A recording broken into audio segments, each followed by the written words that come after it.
اور رسول جو آتا ہے وہ نیا پیغام نیا دین لے کر کے آتا ہے، گویا کہ وہ انقلاب پیدا کرتا ہے، تبدیلی پیدا کرتا ہے۔ اللہ کے نبی نے فرمایا 313 رسول تھے۔ اے اللہ کے نبی، آسمان سے کتابیں کتنی نازل ہوئی؟ اللہ کے نبی نے فرمایا 4، تورات، زبور، انجیل اور ہمارا قرآن۔ اب ذرا غور کیجئے، اللہ رب العزت نے جو صحابہ کی جماعت بنائی ہے، جو اللہ کے نبی علیہ السلام کے ہاتھ پر ایمان لائے ہیں، وہ 1,24,000 تقریباً صحابہ ہیں۔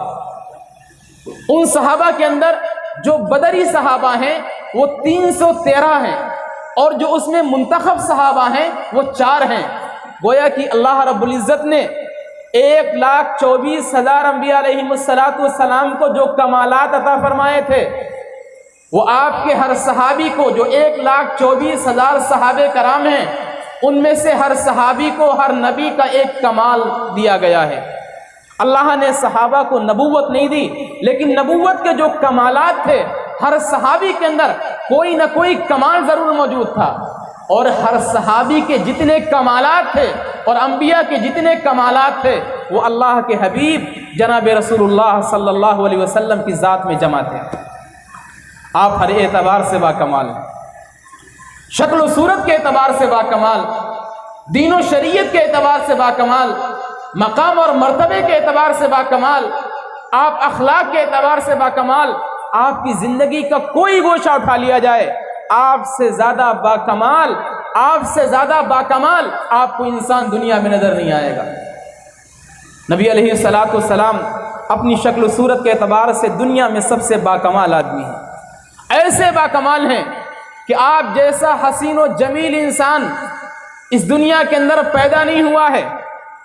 کائنات میں آپ جیسا خوبصورت انسان اس کائنات کے اندر جنم نہیں لیا ہے، نہ فرشتوں کے اندر، نہ حور و غلمان کے اندر، نہ انسانوں کے اندر آپ جیسا حسن رکھنے والا کوئی دنیا میں پوری کائنات کے اندر نہیں ہے۔ اور میرے دوستو، آپ کا حسن ایسا ہے کہ آپ کے حسن کی کوئی مثال نہیں دی جا سکتی۔ آپ شکل و صورت کے اعتبار سے اتنے باکمال ہیں، اتنے باکمال ہیں کہ آپ کے حسن کی کوئی مثال نہیں دی جا سکتی ہے۔